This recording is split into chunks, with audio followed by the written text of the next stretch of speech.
How's it going, everybody? Welcome to Dork Tales, where I, Travis Legge, have the incredible honor, pleasure, and joy of game mastering the first actual play to promote the Scarred Lands Player's Guide for Savage Worlds Kickstarter, which is getting ready to launch over at Kickstarter right now. If you head over to the page, which I believe Kelly will be able to share the link for that in chat, you can sign up to be notified when that Kickstarter goes live. It will be very soon. So get over there, sign up. Then, of course, over at ttrpg, we have some products already for sale for the Savage Worlds Scarred Lands rules. The Spear Ghost Trilogy's up, some creature collection stuff. It's really good stuff. Go check it out. Today, these players and I will be creating characters, and we will be embarking on a journey. Before we get too far along that process, let's go ahead and meet our cast. I'm going to go ahead and just arbitrarily call on people. And we'll start with Stuart. Stuart, if you would, please tell us who you are, what you do, I guess you don't know who you're playing yet. Who you are, what you do, your pronouns, and anything that you would care to share with the people to promote. Hey, I'm Stu. I use he, him pronouns, and I'm very excited for this. I remember some Scarred Lands stuff in 3rd edition, and since moving all my games to Savage Worlds, I'm extra excited to have this coming out. So, yeah, you can find me over at the Dork Tales Discord. That's about the only place I live. You'll see me under Taco Wiener Salad. I am wildly excited to have you here. It took, as we were discussing in the lead up for this, like you have been talking about enjoying, like being psyched for this. And I didn't do the mental math to figure out who you were until like we were literally planning for this. So welcome. I'm glad to have you here.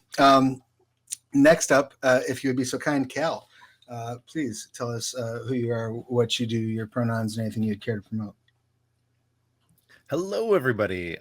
Yeah, my name is Kal. I'm usually NeoKal in the Twitch and Discords and TikToks. I am on a little community known as Dork Tales. Sounds fake. And oh geez, what am I doing? I'm in some games there, but I am running Descent into Avernus on Patreon there. Literally just. Finally, after 10,000 years, we've landed in Avernus because the module is actually called Baldur's Gate: Descent into Avernus. And let me tell you, and it's a long trip. It's a long trip. It's a long trip to heck. Other than that, oh sorry, cats are going nuts here. Other than that, I do a little podcasting.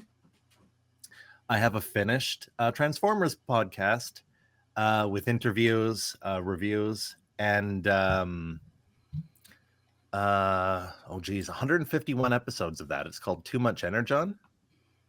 And I think that's it for me. Yeah. Well, it's good to share a screen with you again, Kal. It's been too long. One day when the world is less the world chaos, we'll have to get back into the world below over at the Onyx Path Twitch, and that's right. We had a pretty long running World Below on Onyx Path. I fully intend for that to come back someday. No one ever asked me to be on those long run streams. Well, you should come and be on the long run streams. Maybe you should ask me when you're putting them together. When we get the World Below back, you can come back. Speaking of which, Dixie, please tell us who you are, what you do, your pronouns, anything you would care to promote. Hi, I'm Dixie Cochran. I use she, her pronouns. They is also fine. I don't really care that much. I work over at Onyx Path with Travis, and one of the first core books I ever did for Onyx Path when I was still just a little baby freelancer and wasn't here full time was the Pathfinder version of the Scarred Lands core. So, well, it was both versions, but the rules version I edited was the Pathfinder version. All the text was for both versions. So yeah, I've been playing with the setting for a while now. And I have not played Savage Worlds in a long time, but I really enjoyed it back when I played it. So I'm looking forward to this, especially because I discovered just 2 days ago that there are in fact bat people, and if anybody knows me and my favorite animals, they will understand why I got so excited. So yeah, looking forward to this. And if you want to find me anywhere else, it's Dixie Cyanide, but I'm mostly not doing a lot of social right now because of all the things around us we were just talking about.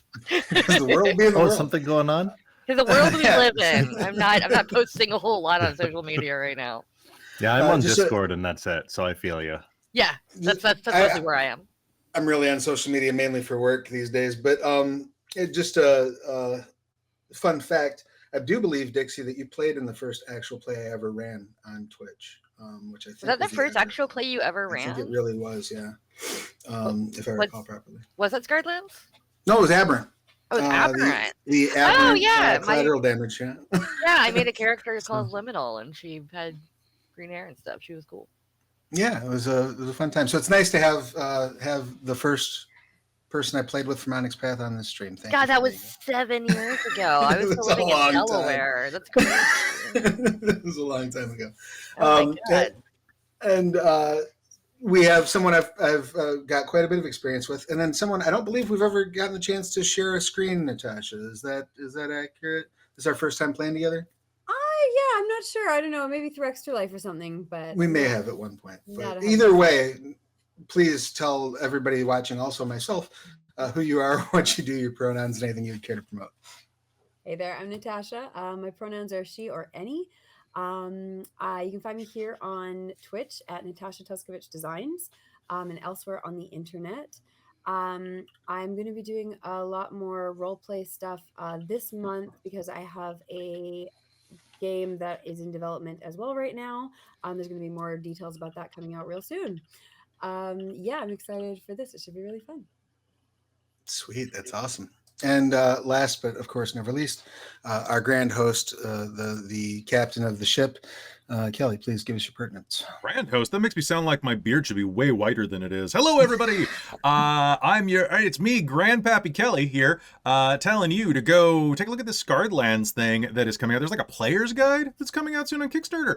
I know nothing about that though. I'm just your kindly old Grandpappy with his folksy wisdom who likes to use he and him pronouns, but he's fine with anything really. He's an Aquarius. He likes you play role-playing games, and if you're here on Dork Tales watching on YouTube, Twitch, or anywhere else that this gets smuggled, please like, subscribe, and smash that bell. Promotion. I would like to remind you all that our fantastic Western-themed campaign, where we're basically gutting the 5e rule system to make it way cooler, is coming back this Saturday. We also are going to have another episode of Jen's really good, like impressively good. I'm so excited I'm in it. Hunter the Reckoning game that she's running so I can take a little bit of time to rewrite Transylvania Chronicles into something that works on stream. So that's Wednesday nights. Oh my God, Travis, I got to rant about that sometime. The book's hard, man. It's almost like I'm running a 30-year-old module. Almost, yeah. Yeah, but probably almost exactly like a 30-year-old. It's like 1992, I think, is when it came out. So it's like actually maybe more, 1997, something like that. But yeah, please go follow the book. Every follow that you put on there, like every notify me on launch, helps it spread its awareness. So please help the hive mind grow and make this book a success because it's cool and it feeds Travis. When is it launch? What's the date? What's that? What's the launch date? The launch date is the 16th for this book next Thursday. For what? For the Kickstarter? Yeah. Tentatively, I haven't made any official announcements. The answer is soon. Provided that I don't get hit with a brick by Rich Thomas and told to redo it. It's probably going to be up on the 16th. Is Rich Thomas? Is that what Onyx Path has been putting their money into? Bricks? No, not at all. No, I always like to make wild statements about things Rich might do to me if I screw up, which are all absolutely just. Wouldn't he just like tap Black Lotus or whatever? He might be like, "Hey, you should not do that," and I'd be like, "Oh, okay, sorry, Rich." I don't think Rich plays magic. He just drew for it. No, I know, but I think that's he has true. some. Yeah. Anyway, that's me, Travis. Back to you. What are we doing? Yeah. So we are going to get together. We're going to make some characters for the Scarred Lands. If you are here and do not know what the Scarred Lands is, whether you be in the audience or on the screen, I'm going to give you a very, very, very brief overview of the setting. This is a fantasy setting in which the gods are present. Their activities have had a direct impact on the world around you and continue to do so. 151 years ago, the end of the Divine War occurred. There was a Titanomachy. The gods decided the Titans had to go, and they attacked them, and they fought them, and they dismembered and defenestrated and destroyed them to the best of their ability, but what they could not do was kill them. So the land is literally scarred by the effects of this war. There's an ocean known as the Blood Sea that is literally red with the blood of a Titan who lies chained, bleeding at the seafloor. There's a mountain range that are made from the teeth of a gluttonous Titan that were ripped out of his mouth and cast aside. There is a forest in which the vegetation and the local unicorns have all been mutated by the blood. I was going to say, also the unicorns are metal as fuck. Like, the unicorns look like Clydesdales with serrated horns. they're Like great. Stu. I love Scarred Lands unicorns so much. They're horrible. Stu, do you have to They're play a pretty unicorn amazing. now? Sorry, what was that, Kelly? Do you have to play a unicorn now because of the token I threw up for you? I just might. I was thinking of something else, but Maybe. And for those who were like, why is there a Canadian? It's because Stu's camera's having some issues today, so I made him a unicorn. I'm not saying that Yes, he identifies as a unicorn, but Well, you made him a pony, not a unicorn. I mean, it's Well, a corn. it's a ponycorn? A It is unipony? I haven't watched Yeah. My Little Pony in so Yeah. long, but Um, anyway. I believe it's called an alicorn. An alicorn. I thank haven't you. watched My Little Pony since I don't the know. 80s when the good version was on. So Yeah, the 80s one is Ooh, I is think the shots best fired. one. Alicorn's the one with the wings, isn't it? Yeah, Natasha's right. Do I not have wings? I thought I had wings. No, this You're is just a pre. unicorn, This, just a regular no, unicorn, you give don't up. need Oh. wings. We know Just Canadians just can't a maple fly. leaf beauty mark. That's true. Canadians are afraid of flying. Well, have you seen Air But- Canada? Like, of course we would be. But all that said, the world of Skarn is beat up from this Titans War. The societies have been trying to sort of rebuild in the wake of it to varying degrees of success on the various different continents. If you're familiar with Scarred Lands from the latest edition, from 5th edition, you're probably familiar with the continent of Gelspad. That's where most of the things are set. Gelspad was sort of ground zero for a lot of the Divine War, and it's a place where many of the actual scars are located. However, that's not where we're setting our tale today. Today, we are going to be visiting the continent of Asherak. Asherak is to the northeast of Gelspad, quite a ways, far enough away, though it does still border on the Blood Sea. They refer to it as the Blossoming Sea because it looks like rose blossoms. It's pretty to them. Asherak is known as the cradle of the gods. It's the land where the gods were allegedly born. And it is the land where the most destructive incident of the Divine War took place.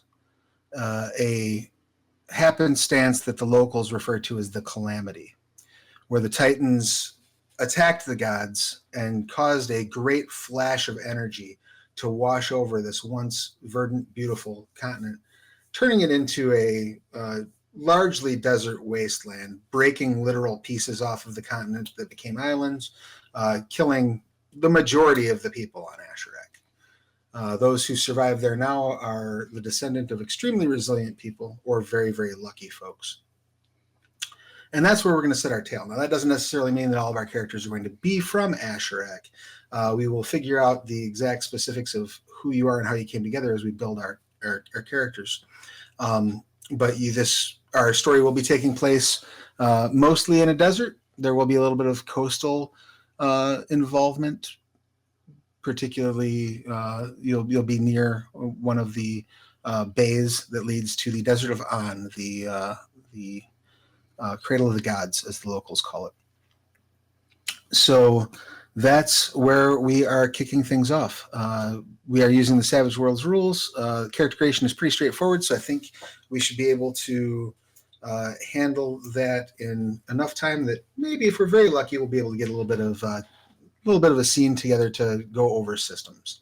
So I know you all had a chance to maybe take a look at the various ancestries that are on offer beforehand. I know a couple of you have decided already on which ancestries you would like.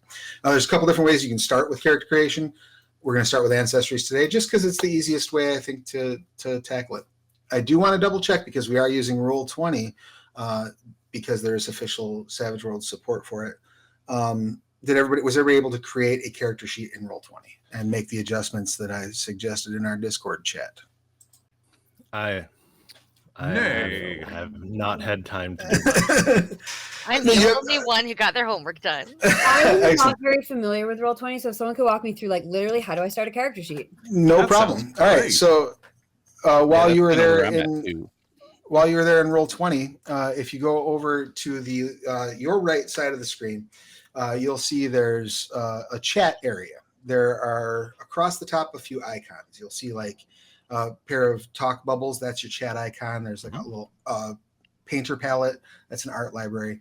Next to that is what looks like the cover of a book. That is your journal. Okay. Mhm. So if you click on your journal, I assume it's empty if you've not created a character yet. If you see anything in there, it'll be a little token with a little nonsense couple of words next to it. That's the character that it automatically created for you, if there is one there. Does everybody have a sheet now that is functional? It appears to be. Rock and roll. All right. So I know that a lot of people had already given some thought into their ancestries. So we'll start off with Dixie, because I know you know what you're playing. So what ancestry have you chosen? Yeah, I am playing the Pateran because they are bat people, and bats are my favorite thing in the whole world. It was actually kind of funny that I was yelling at Travis because I got undersold on this. He was like, "Oh, here's all the different things you can do," and I'm like, "Why did you just tell me there were bat people?" So basically, the Pateran are winged humanoids that hold things for the purposes of fighting with their feet, because they can fly around in the air, just like bats with the power of jazz hands. And I'm very excited to be playing one. And I'm working on a sketch of her that will hopefully be up by the time we actually play this game. That's awesome. And I'm looking forward to having one in the game. They're cool. They're a flyer, which is a nice thing for the party to have. Capable of existing in several different kinds of environments. They come from matriarchal society, and many of them observe, worship's a strong term, but they observe rituals regarding the constellation Vespus, which is the bat in the sky above the scarred land. I have a cat named Vesper in real life because Vesper means evening in Latin. So nice. There you go. Just like this was made for me. Is what I'm saying.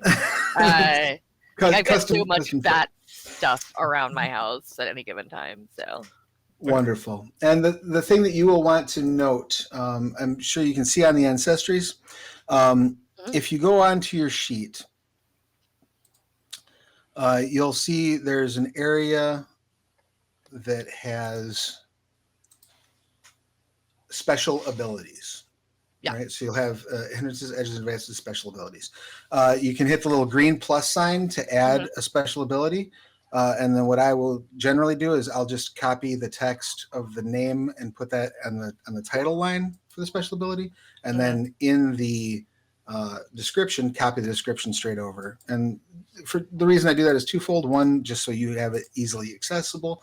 Right. And two, if you click on that during play, it will bring the whole text of the ability up in the chat so that we can all see what it does. Yeah, that makes sense, especially because the whole like flyer thing means it's all kinds of weird. Right. There's going to be some things where the rules are a little bit special for you. Yes. All right. Do you have any questions about that bit, Dixie? I don't think so. While everybody else is looking at the ancestries, I can spend time copying over my special abilities. Rock and roll. Did you have an ancestry in mind? No, I did not. Okay. Do you have a character type that you like to normally play in fantasy settings, or is there some sort of aspect of this setting that sounded particularly interesting to you? Oh, geez.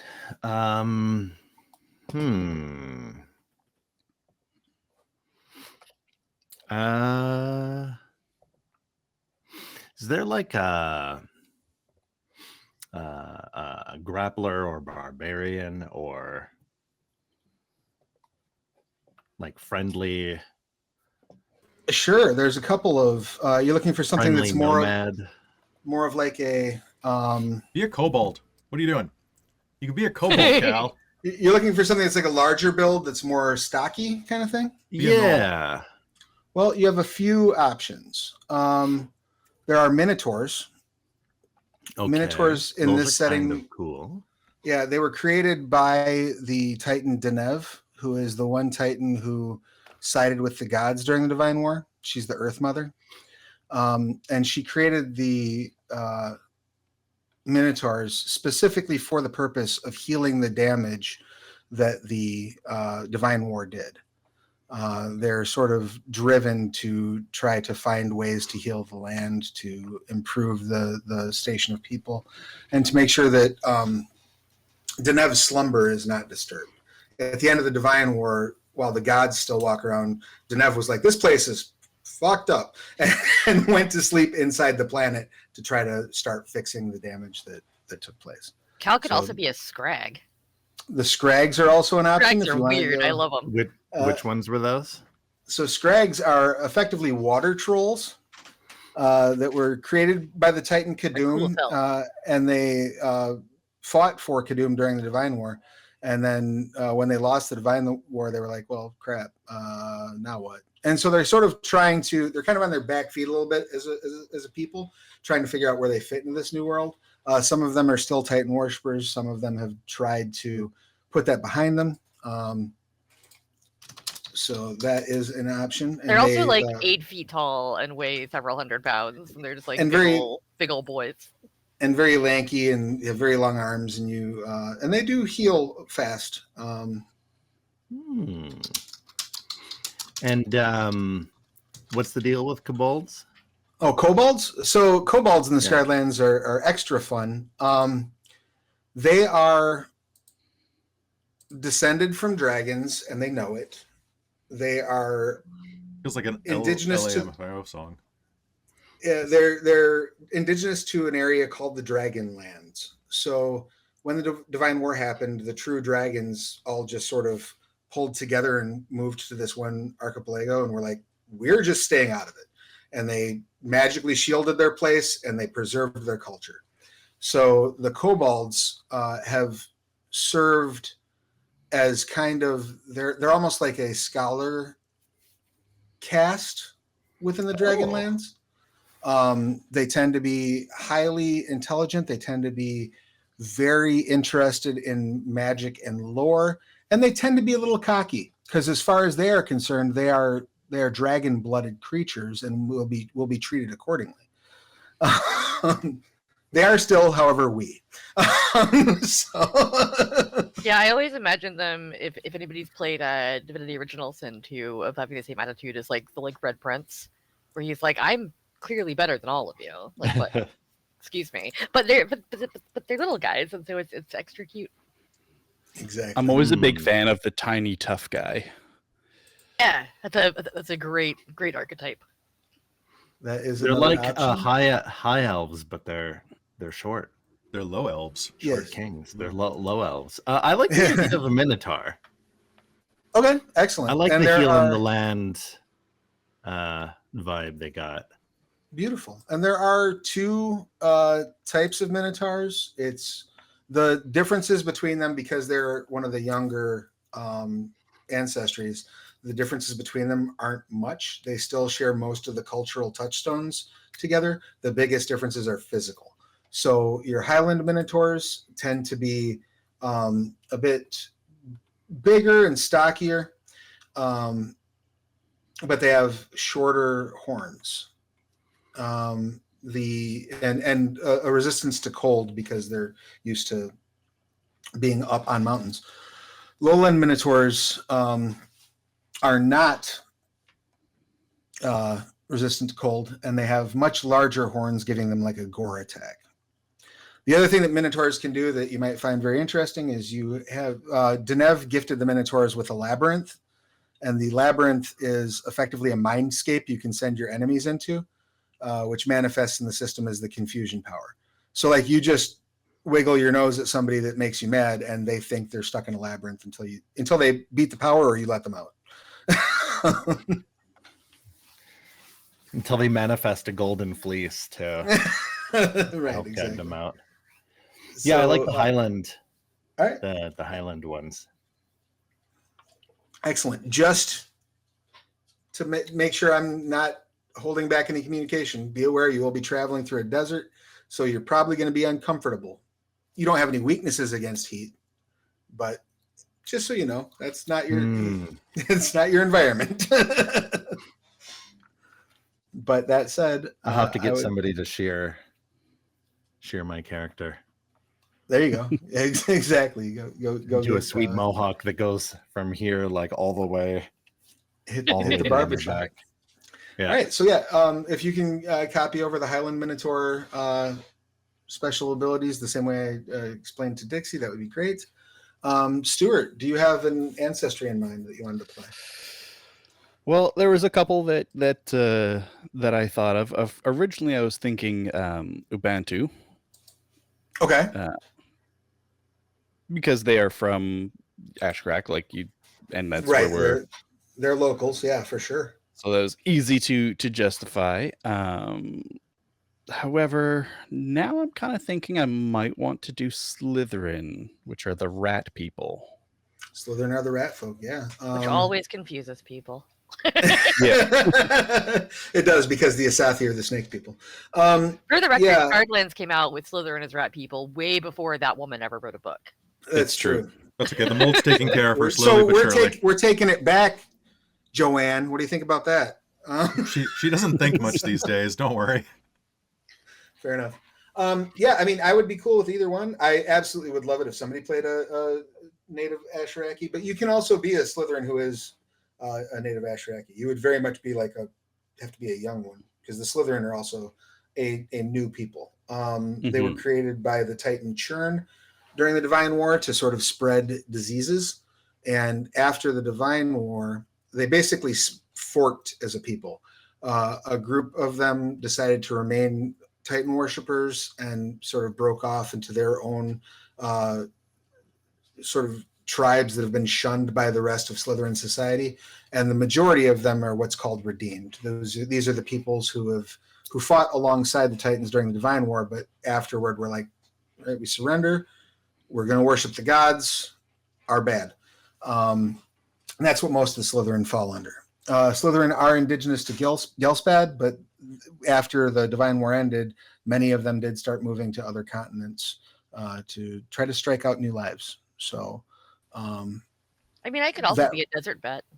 You could absolutely be indigenous to Asherak as well. Yeah. There's a handful of ancestries that just couldn't be.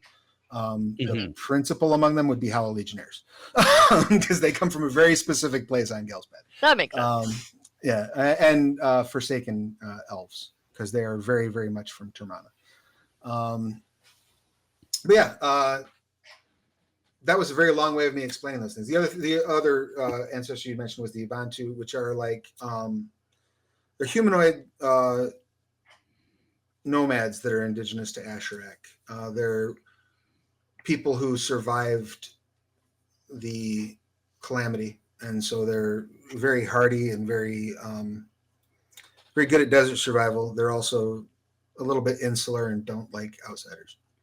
So yeah, all that said, which one would you like to land on then, Stuart? You want to go with the Slytherin, or do you want to go with the Ubuntu? Ooh, it's really tough. I think I'm going to stick with my first thought, which was the Ubuntu. I have this almost like desert Aragorn in my head, Right on. That's awesome. so I think they'd work well for that. I dig Just that a a little lot. smaller. Absolutely. So yeah, the Ubuntu, the cool thing is that you have immunity to poison. You do suffer from the insular drawback, which is that you're Mhm. distrusting of outsiders. Yes. That does not necessarily mean like your party, though. Like you don't have to. Yeah, You don't have to like earn their trust. We'll assume that you all know each other. And Ubuntu also are very good at making poisons. Mm. So you got that going for you. So yeah, go ahead and get started putting in your special abilities. Natasha, did you have any ancestry in mind? I was feeling hold on, let me pull it up. Asathi. Oh, sweet. Okay. That is my favorite original Scardland ancestry that I have played in so many things. Like, I play snake people whenever I'm allowed to, and they're so much fun. Ooh. Yeah, the Asathi are cool. They're snake folk. They have arms and legs, so they're not like devoid of those limbs. Unless you're Arms, like me legs, and and you tail. ask really nicely to not have legs. Sure, yeah. I mean, if you want to go like more Wantu with it, you certainly can. One of the things that makes the Asathi so cool is that they had, prior to the Divine War, they had probably the largest, most complex, and most advanced society on all of Skarn. They had an empire that stretched from one end of Gelspad to the other. Ooh. Unfortunately, the Divine War just wrecked their empire. Many of them served the Titans, and some still continue to do so. There are still settlements of Asathi across Gelspad that are completely Titan worshippers, but a large portion of them at the end of the Divine War felt like they had been betrayed by their Titans and abandoned by their Titans, so have become redeemed. And many of the redeemed Asath are looking to restore old portions of their empire and find old secrets of theirs, but repurposing them, in the redeemed world, as it were. And of course, there are other Asathi that don't, they just want to get by. But that's kind of like the vibe of the Asathi. They're very, they tend to be a little bit on the ostentatious side. They like to, dress in frivolous things, use a lot of jewelry, things along those lines. They're a great deal of fun. So yeah, if Asathi's the route you want to go, that sounds perfect to me. Sounds good. And were you able to follow earlier when I had said about how to copy things over and whatnot? No. Let's. Okay. So if you go into your sheet, Okay. you should see there is a section that says special abilities. It will be, if you scroll down, so if you hit the green plus sign, you'll be able to, it'll add a new line for you. Okay. And then you can just copy the name of the special ability and paste that in there. And then underneath that line, you'll see a box where you can paste the description of the special ability. Okay. And I just do that for all the bold things on the page? Everything except for the common names, yeah. Got it. Also, since you have this, and I know a couple other people do, I do want to go over another thing with you real quick. If you scroll down further, you'll see a weapons entry. So if you hit the green button to add a weapon there, you can type in your bite. Oh, okay. So don't put bite under special abilities, put it under weapon. You can also keep it in special abilities just so you have it. But what this is that I'm setting up will do for you is let you basically quickly roll what you're doing. And so this is for anything that you have that's a weapon or any inherent attack you have. You put the name of the weapon down, and then when you scroll down, you'll see there's a little white box that pops up underneath it.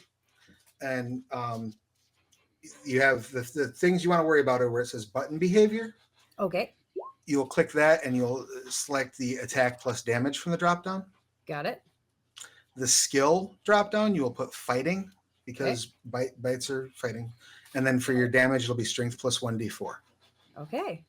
And so now what will happen once if you're using your character and you go to bite somebody, if you just click that, it will roll your attack, but it'll also have another little add-on that pops up on the roll for you to just push another button to roll your damage.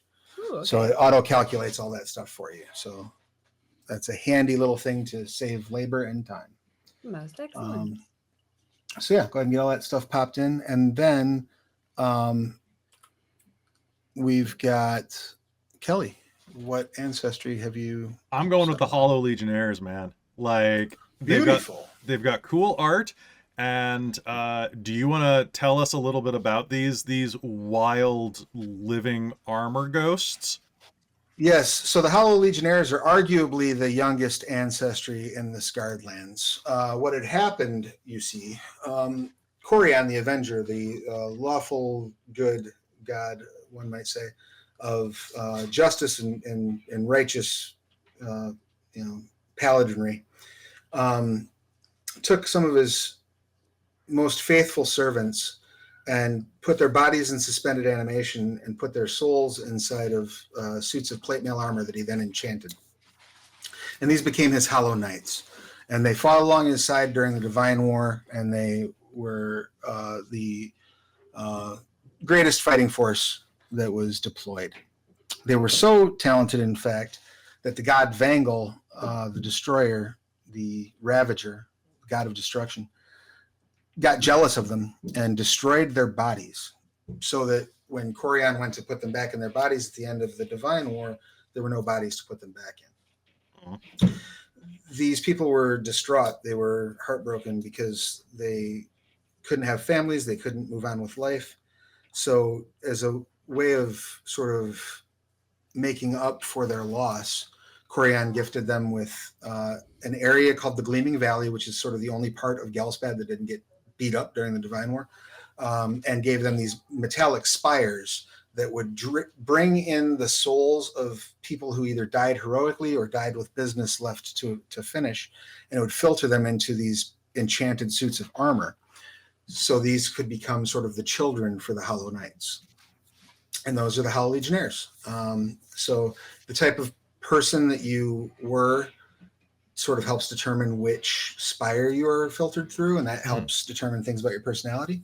And when Hollow Legionnaires are created, they have basically like varying degrees of memory of their previous life. You might just remember a couple of skills and a personality quirk, or you might literally be like, oh, my name was John and I lived in Termana, and I was a dwarf, and it's weird that I'm now in a person's body, in a human body. So yeah, it's they're very interesting, very cool, and they are my favorite. Just saying. I know you're not supposed to have favorite kids. They're my favorite kid. I am very excited. I have to ask though, folks. I have a choice. I'm either going to play this as John Cleese or Philomena Kunk, depending on my gender. So John Cleese is a weird turf, and Philomena Kunk is not. So that's fair. Hey, there you go. Oh yeah. All right. Forgot about that. I'm gonna play a How lady. about a male? Just flip the. Let's play Hugh Grant. I mean, I feel like Kunk defies gender. I feel like Good point. Yeah, that's true. You could just be Phil Kunk. Phil Kunk. Well, no, I was gonna go. I have a list of names potentially, and one of them is Aurelius Duminus. I love it. Duminus. There's also Valeria Maxibuns, Pompina Maxima, Lucilla Murderina, Agrippa Agro, and Fabuosa Rex. Oh, Fabuosa? Fabulosa. That's pretty nice. Fabulosa. How about Fabuosa? Fabuosa? Fabulosa. Fabuosa? It's got a slightly Mad Max vibe, which is appropriate to the desert setting. Also, just a note for you, Kelly, when you get to your spire trait, you do have to decide which spire you come from and then take the appropriate. Yes. I think, yeah, I'm looking at them and I'm thinking it's either going to be iron or adamantine. Right on. Dope. Sweet. So does anyone have any questions about ancestry-based things or any of the things you've added to your sheet so far? So do we just... Should I whisper special ability description or not? You don't need to. No, yeah, you don't want, because whisper would mean that when you play it, it only shows for you and the GM. Okay, cool. So yeah, don't check the whisper special ability. And so that way it'll pop to everybody. We get everything that's listed underneath the ancestry, right? Correct. Okay. Yeah. So there's, yeah, and if So you we don't, like, if have to you pay look for it, through, okay. yeah, if you look through the things have like a cost next to them. That is how ancestries are designed in Savage Worlds, and the reason that normally they're not actually listed when you have the ancestry broken out in a Savage Worlds book. The reason I have included them is because in Scarred Lands, the way we handle, there's the fantasy trope of half elves, half orcs, so on and so forth. The way it's handled in Scarred Lands is that you can have two parents that are any sort of mammalian people. So you can't really like have an Asathi have a kid with a elf because the Asathi lay eggs. You can't have a Hollow Legionnaire have a kid with anybody because Hollow Legionnaires are ghosts. But basically anybody else, you can decide who your parents are, and then you can build your own ancestry basically out of their traits, just making sure that it all adds to 4, which is the a net of +4. That's Nice. what the ancestries in this have. And that's a little bit higher than you'll often see in like fantasy-based Savage Worlds games, but Scarred Lands is a very, very dangerous world.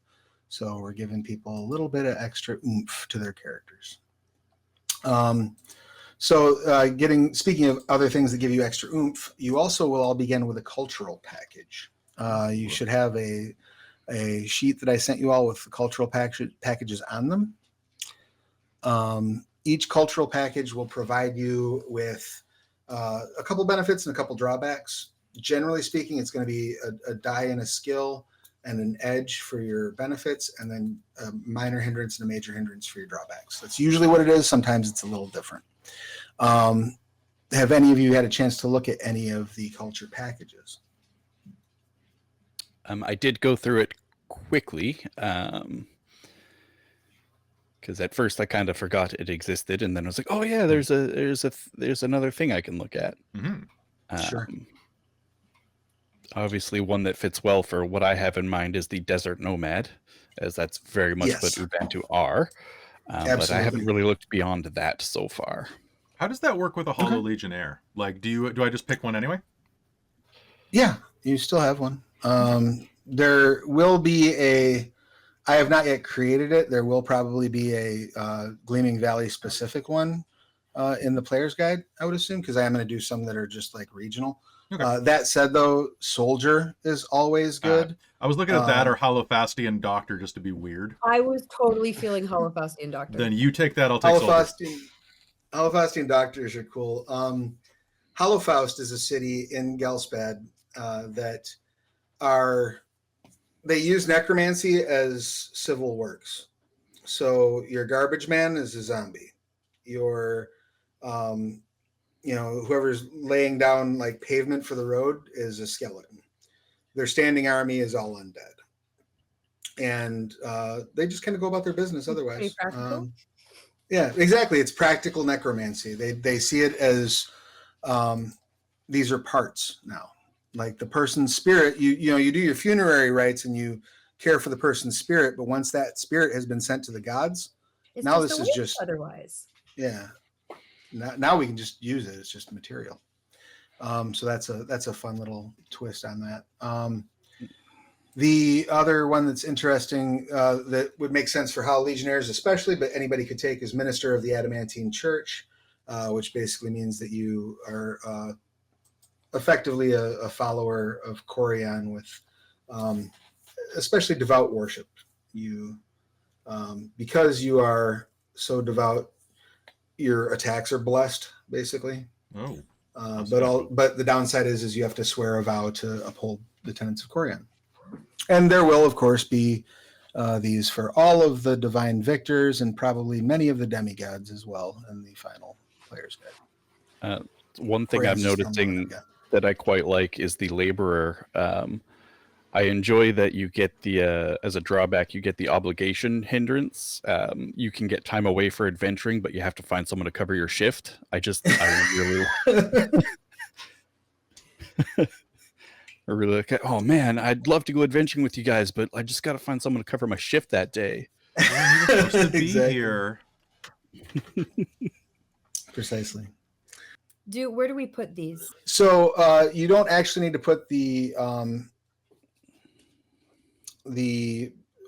cultural package anywhere on the sheet, but if you do want to track it just to be on the safe side, you can head over to the notes, which is across the top. There's the journal tab.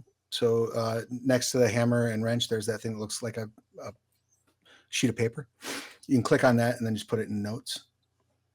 Thank you. But the things that are broken out in the benefits and the drawbacks, those you will add to your sheet. So it'll say, you'll see the spots for hindrances and edges and advances. Any edge that you would get from it, you can enter. Cool thing about the Roll20 having the compendium in it is if you go across the top next to your journal on the chat window. So on your right, there's the window, it's the chat, and then your journal. Right next to that is what looks like the spine of 3 books. That is your compendium. If you click on that and you type the name of an edge or a hindrance in there, it should pop up and you should be able to drag it over to your character sheet if your character sheet has not been popped out into another window. Wait, hold on. Start that whole thing again. What? Sure. So go across the top to where you see the 3 book spines. I don't see 3 book spines. Where am I looking? If you look at the chat window on the right,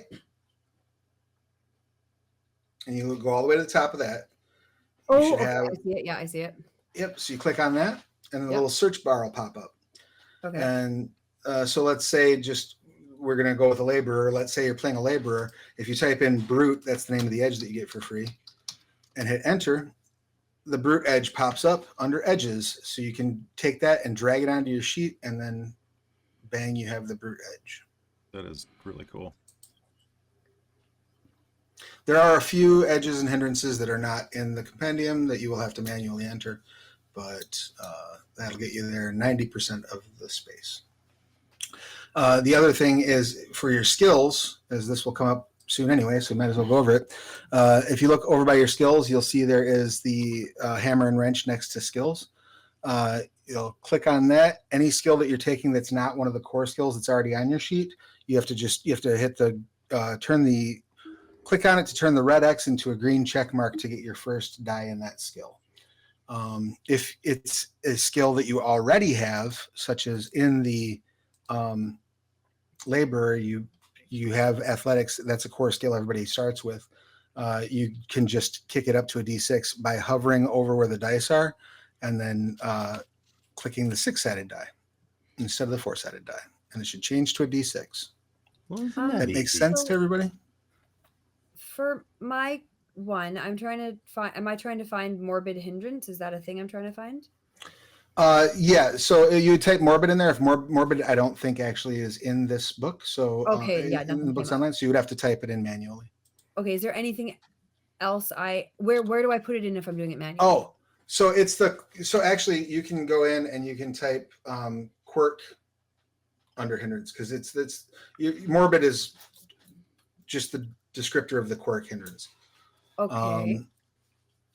So that's quirk. Just yep, and you just drag that over to your sheet, and then in the quirk description, you can add that your flippant attitude toward corpses and the undead is unsettling to others.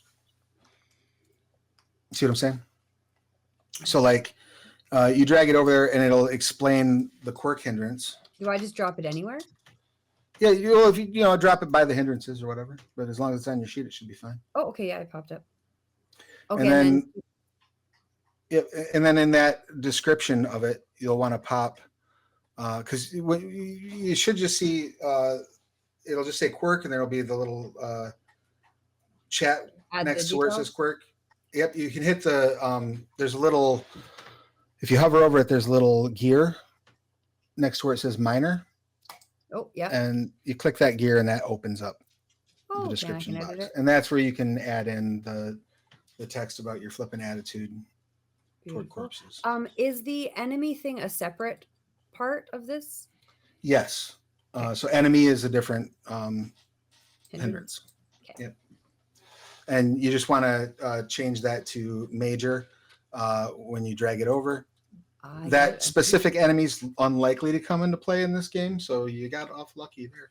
it. But there are a group of necromancers who left Hollow Faust many years ago who are very much not nice necromancers. They're terrible people. They're really, really, really bad people. And they don't like people from Hollow Faust. So yeah. Had you settled on a cultural package, Dixie? Did everybody else pick theirs already? Yeah, Yeah. I've gone with the Desert Nomad. Okay. Sweet. I was torn between Child of the Zodiac and Scaled Graduate because I want to be a weirdo. Okay. But I don't know what Child- the zodiacal planes are, so that's kind of hard to choose if I don't have a description of them. Sure. I mean, if you were a Pateran from Child of the Zodiac, 99% chance you're from the deepness of night, or also known as the deepness of Vespus. It's the Perfect. actual, that's the bat constellation. So the Zodiac are all in Skarn. One of the cool setting details is the Zodiac is made up of beings that were heroes of the divine war. So the gods rewarded them by putting them in the stars. Vespus was a giant bat that helped with communication during the divine war, basically ran a spy network. And so they're like, oh, you get to be a constellation now, Vespus. And there you go. Exactly. Okay. Well, then I would like to be that because I like it. It seems weird. I don't Sweet. think I was born there. I think I just spent most of my childhood there. That's fair. Yeah, that works. I think You, oh, go ahead. I was going to say, you will need to choose like what your quirk is. Any sort of like behavior that is more bat than humanoid can work, or it could be something entirely different. But whatever you decide should be, I'm sure will be fine. And then you'll have to decide between whether you have an obligation to deliver information to Vespus, which could be a cool hook for why you're doing what you're doing, or if you're driven for something else, which is also fine. And you were going to say, Cal, sorry? It would be real funny if I also took Mount Desert Nomad, because then I'd have the +4 against cold for being the Highland Minotaur, and then the -4. So it basically would take that away. So And then anytime a cow. you just be a cow person here. Yeah. Anytime that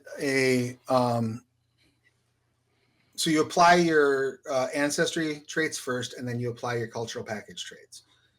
If both offer the same thing, then you get a free of what. So like, let's say an ancestry were to give you a edge, right? And the cultural package would give you the same edge. You get to purchase a different edge. You get to choose a different edge. Nice. But if they do cancel each other out, you can wind up like erasing your own benefits. And whatnot. That's kind of funny. I'm from the Highlands, and I have oh, there goes my hair. I'm molting for not molting. I'm shedding for the summer. Minotaur pattern baldness. What are the, yeah. It's just a blotchy cow. You know, those brown and white ones. That would be kind of cute. The tenants of Corian. Yes. Has anyone what am I looking at there? Is that so the tenants of Corian are under the minister of Adamantine Church. Yeah, that's just the tenets of that church. Oh, those are the tenants of the church. Yeah. Okay, Right. I see. Did Those are anybody the things choose that? Those are the things that you have to, behaviors you have to adhere to. And if you don't, there's consequences. Consequences will never be the same. And there's mountaineer, but we're in a desert. Yeah, but that doesn't necessarily matter. I mean, where we are now doesn't necessarily matter. You know, That's it's about- true. I The feel like Holofaustian Docker Mountaineer. is obviously not from Asherak. You know, they're I from, feel like Mountaineer makes sense. Yeah, 'Cause absolutely. I'm playing a Highland Minotaur, so I'm gonna go with Mountaineer. All right, sweet. And then, did you settle on one, Corey? Or Corey? Kelly? Who am I Yeah. talking to? Soldier. We're gonna rename Kelly. Soldier. Right. Sweet. So everybody has their cultural package. Yep. How do I add healing skill to my sheet? So when you go, remember when I said buy your skills, you'll have that plus, or you'll have the hammer and wrench, right? Yeah. So you'll click on that, and then that will bring the whole list of skills up. Okay, So I you got it. scroll down to healing, and you'll hit that. You'll hit- Okay, and what do I do with fear checks? How do I put that on my? Do I put that on my sheet somewhere? Just let's see, where do you got the fear checks? Oh yeah, so you can just write down on edges. You can put, or actually under special abilities, just put fear +2, Okay.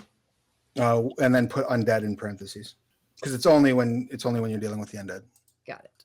Now we get to spend points on attributes and skills. So for attributes, you have 5 points to distribute among your attributes.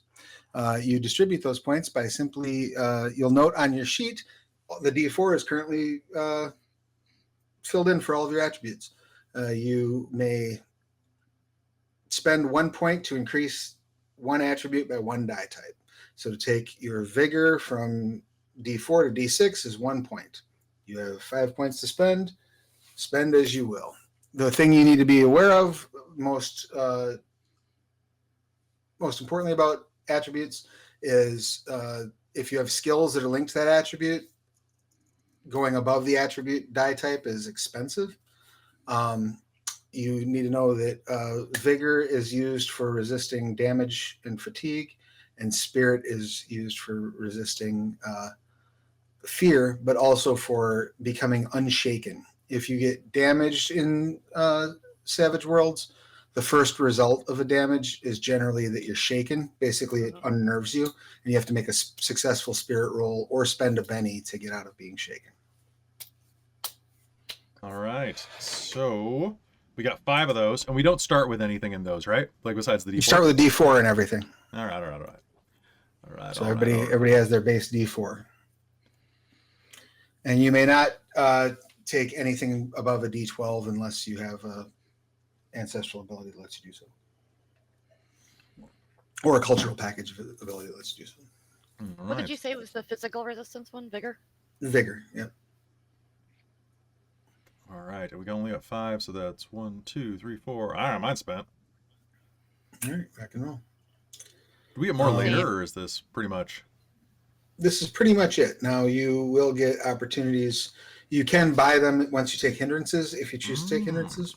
Oh boy, But do we. let's get through this bit first. Everybody get their attributes knocked out? Mm-hmm. All right, rock and roll. We Next, just have go to 5 points to spend there. Yep, you just have the 5 points to spend. Next, you go to your skills. You have a total of 12 points to spend in skills. That does not count you'll note that you have 5 skills that are a D4 right now. Those are all free for you. If you had a skill that was added from a cultural package or an ancestry, that also is free for you. Those 12 points spend the same way.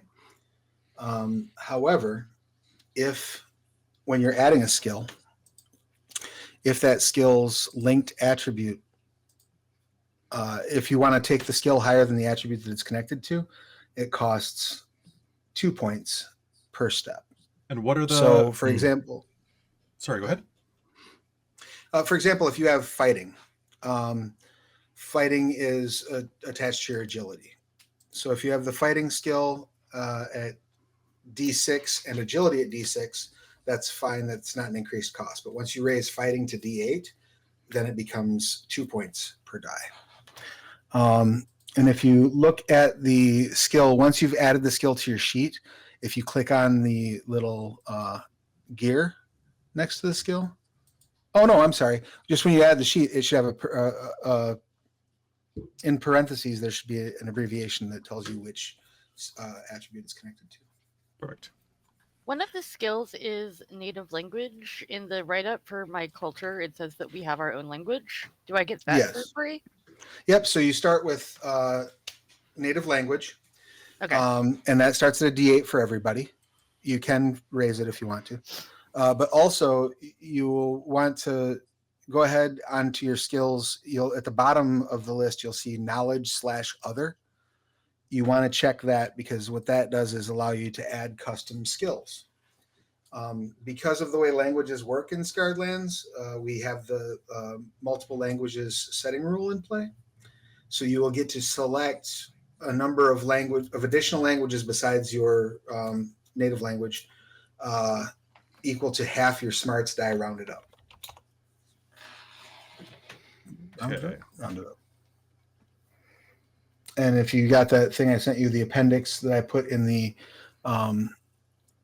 chat, the Discord chat this morning that has the list of languages, I would recommend everybody take at least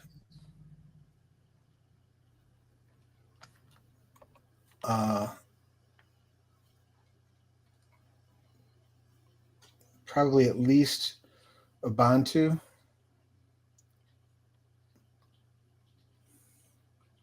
Or, well, actually, I would say take Asheraki for sure, and probably a Bantu. If you have to pick one of those, I would say take Asheraki. Actually. Sorry, one more time. How many languages do we get to choose? So it's half your smarts die.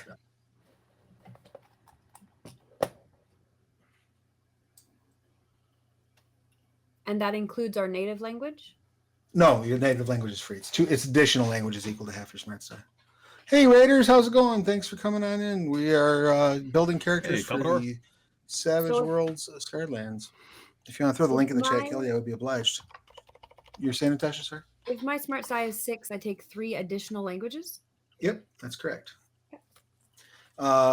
Being that you are from Hollowfaust, your native language would actually probably be Dunan.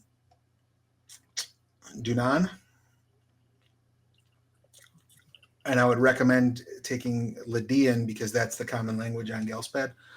And then definitely Asheraki so that you can talk to people here on Asherak, unless you want your friends to translate for you. Okay, so I just write Dunan in under native language?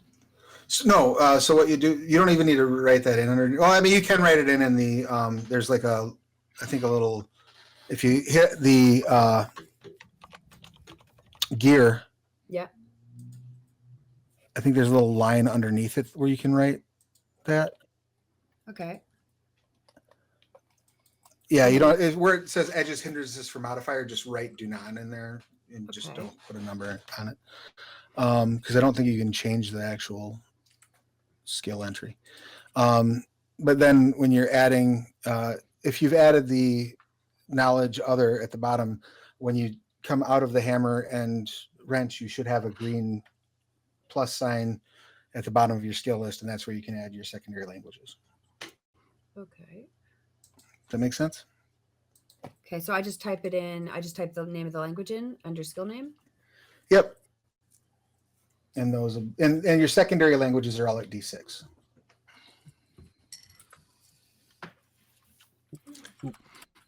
Anybody have any questions about your skills? Are we Still, I had to rebuild my character because I accidentally dragged the wrong thing over. So we get 12 points, is what you said? 12 points in skills. Yeah. Perfect.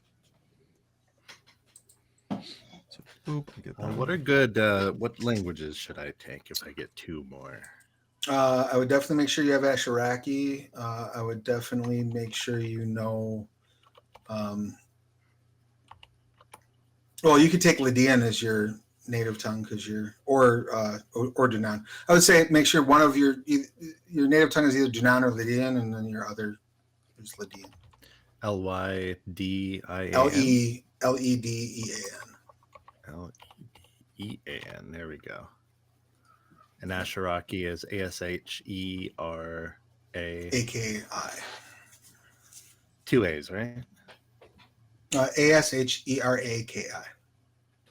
Oh, I have 2 A's. There we go. What was the other one you said? Ubuntu or something? Yeah, Ubuntu is the language of the Ubuntu people in Asherak. I will pop that spelling in our chat here, just so you got it easy on hand. And we D6 is what we do with that. Yep, secondary languages are all D6. Okay. It popped up with a default like -2, but I get rid of that, right? Yeah, you can get rid of that default. And so how much is it if you go above your dice type? It becomes 2 points per level if you go above your dice type. Now, how does that work if you have a bonus? So, like, I get a +1 to fighting for being a soldier. It starts. Yeah, So it so starts at 4. at a D6 Oh, okay. instead of a 4. Yeah. Yep. And we're in Asherak is the idea? Yes. Yep. You will have. You'll be in Asherak. We will figure out the specifics of how exactly you all came together as a group. But the basic idea is that you are all now working together to basically collect some information or some MacGuffins for a information broker. And whilst you are on that task, you will get sidetracked. It's 12 skills. 12. Okay. Let's see. Increase toughness by 1. 1, 2, 3. And did you say Lydian? Yes. Yeah, that's that's basically common on Gelsped. And I will pop that spelling in the chat as well. Okay, so if I have 4 languages in total, Dunan, Ubuntu, Ashraki, and Libyan, should I not have Asath in there? And which one should I switch out if so? Oh, you're a Sathi, aren't you? Yeah. So I would go ahead and take Asathi in place, and then I would take Asathi. It's up to you whether that or Dunan is your native language. It really doesn't make a whole lot of difference. But I would get rid of Ubuntu because that's the one that's probably the least likely that you know. I mean, if you can keep Ubuntu and get rid of,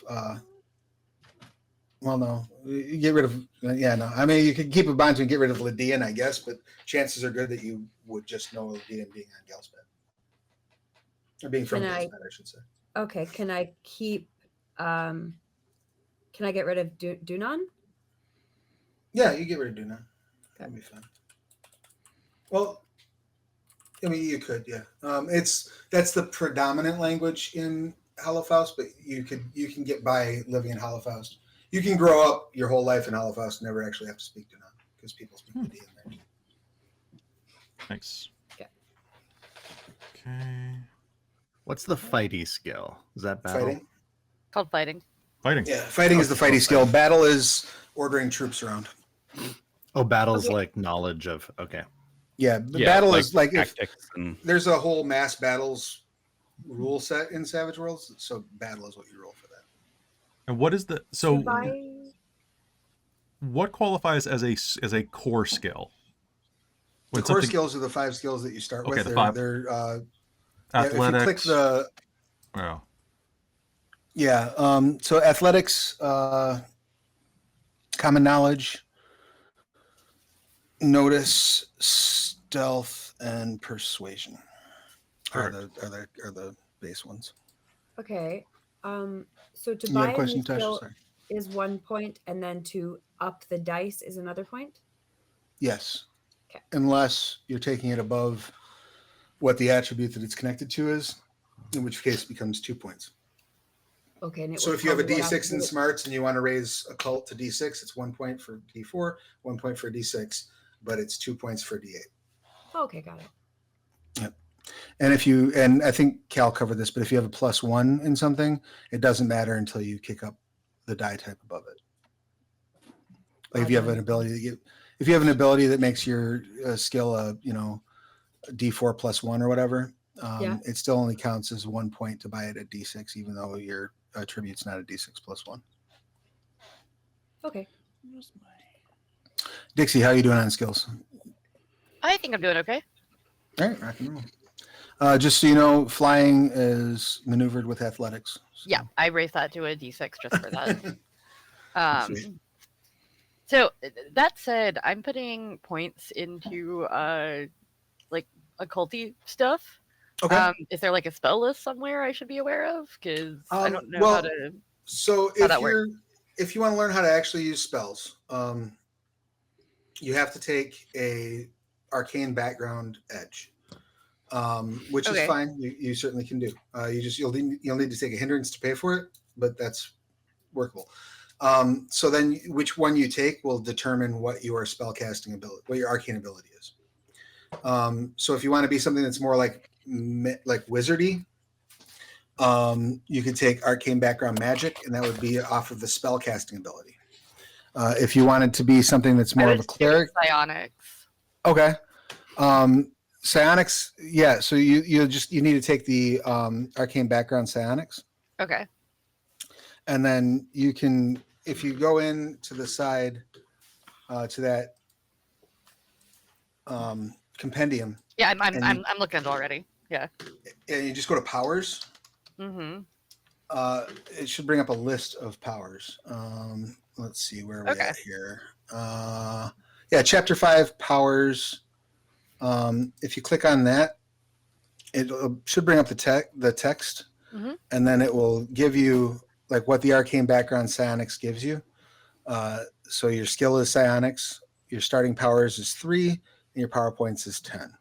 So you just pick 3 powers, and you can basically take anything that's listed in the powers list. So you can just scroll down until you get to the actual powers descriptions, and you can take anything that's in there. If there's something specific you want to do, I can probably come up with a power off the top of my head faster than you would find it. But the other thing is that when you take the arcane background, you do get a free D4 in the arcane skill. So you'd get a D4 in psionics for free for taking the arcane background. Is there a way to just like drag this to my sheet, or do I have to type it in? So if you type in arcane background and you can drag the psionics should pop up. You can drag that to your sheet. And then as you're doing powers, you can type in the name of the power you decided you wanted, and drag that over as well. It was your question? Yes, 2 questions. What is focus? Focus is for if you have the arcane background gifted. That usually is like an innate ability that an ancestry has. Okay. And what's the difference between science and weird science? Weird science is something you don't need to ever worry about. You won't have it. Okay. So hindrances. It helps you summon a girlfriend. That's true.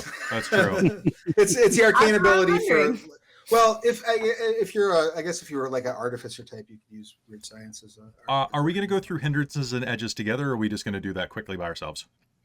We can do it quickly by ourselves. I can explain the basics of it, how it works. That would be fantastic. Yeah, so basically, in essence, if you take a hindrance, the hindrances come in minor or major. A minor hindrance is worth 2 points, or worth 1 point. I apologize. A major hindrance is worth 2 points.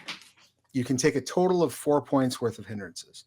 So you could take 2 majors, or a major and 2 minors, or 4 minors. Okay. Some of them are given to you by. Right. Some of them you already got, and you don't get points for them because those points are already spent. You can then spend those points. You can buy an edge for 2 points, and because the Born a Hero rule is in play, none of the prerequisites of the edges matter during character creation. Or you can spend those edge points, the points from hindrances, to raise attributes or skills. So to raise a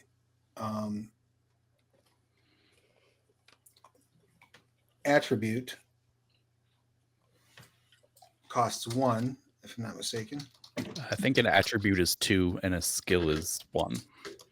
see, I thought it was 200 points. Yep, 200 points you can raise an attribute, one die type, or choose an edge. 1 hindrance point you can gain another skill point or gain additional starting funds equal to twice your setting starting amount. Okay, so it's as Stu said, 2 for the attributes. 2 for the attribute, 1 for the skills. Yep. Yeah, it's advancement, but it's 1 for an attribute, and then it's 1 for 2 skills. Okay, there's 1 minor. Let's Is go. research useful for anything? Extremely, yeah. If you are ever actually looking through like a library or trying to reference any existing materials, research is a huge deal. Is academics useful? Quite. Yeah. If you want to know anything about history, if you want to know anything about things that wouldn't be covered under occult, academics is what you want. Things wouldn't be under occult or science, I guess.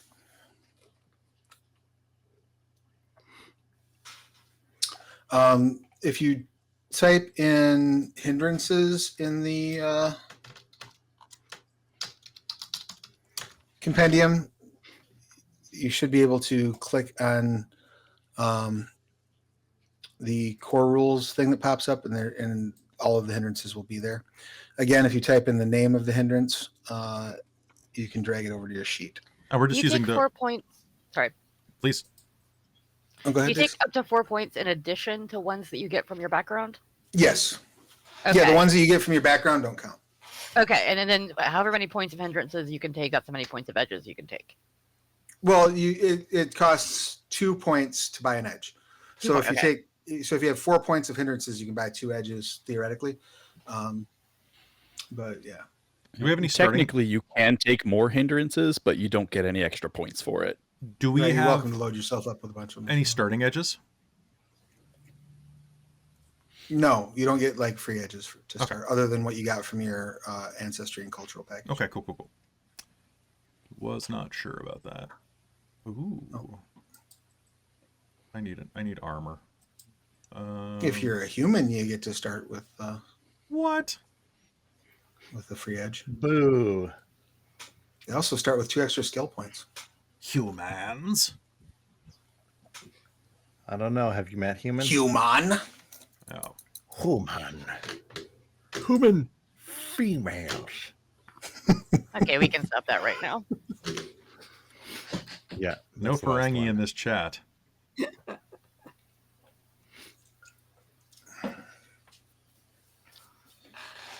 Okay, then I'm almost done, and I apologize for her. She's going to be wild.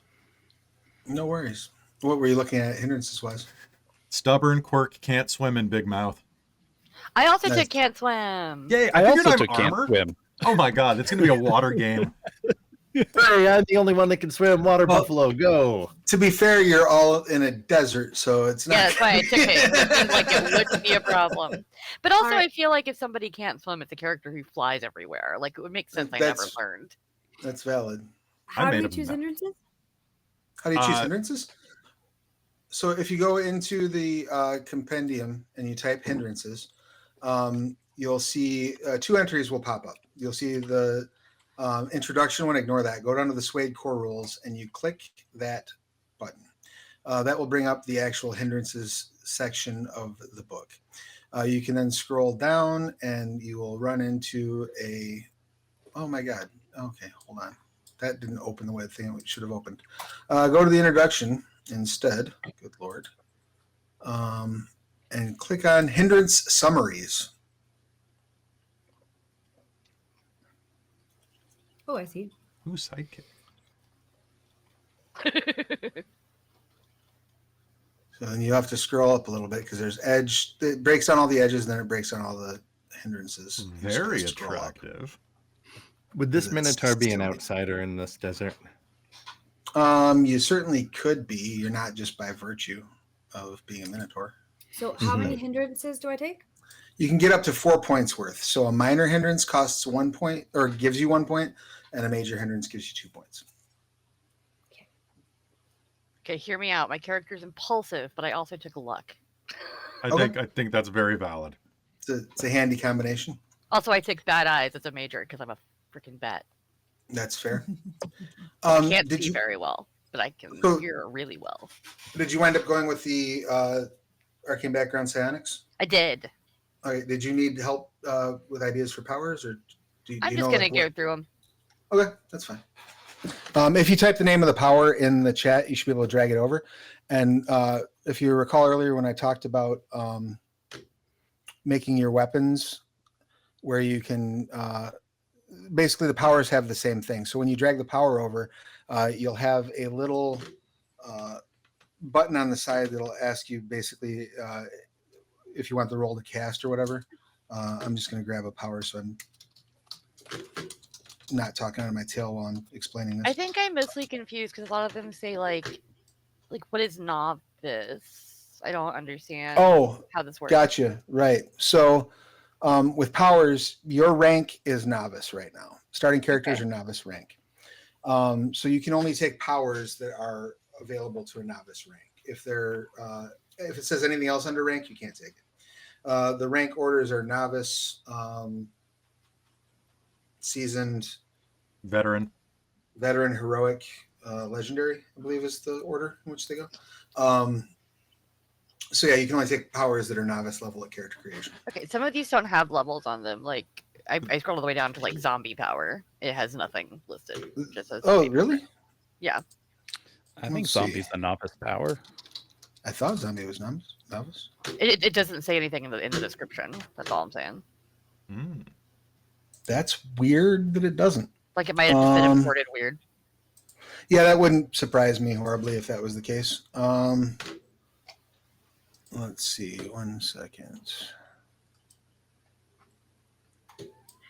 And buying an edge costs 1 hindrance, like a minor hindrance, right? 2 points. Then I'm 2 then I'm points. done. Yep. Sweet. Oh no, zombie is a veteran power. Yeah, minor Very- hindrances give you 1 If- point, and If you have the give you- powers chapter open and you scroll all the way to the bottom of it, there's a summaries list that'll tell you like. I don't. What do you mean powers chapter? I don't have a Oh, powers chapter. so if you type powers into the compendium hmm and you scroll down to where it says Swayed Core Rules Chapter 5 Powers.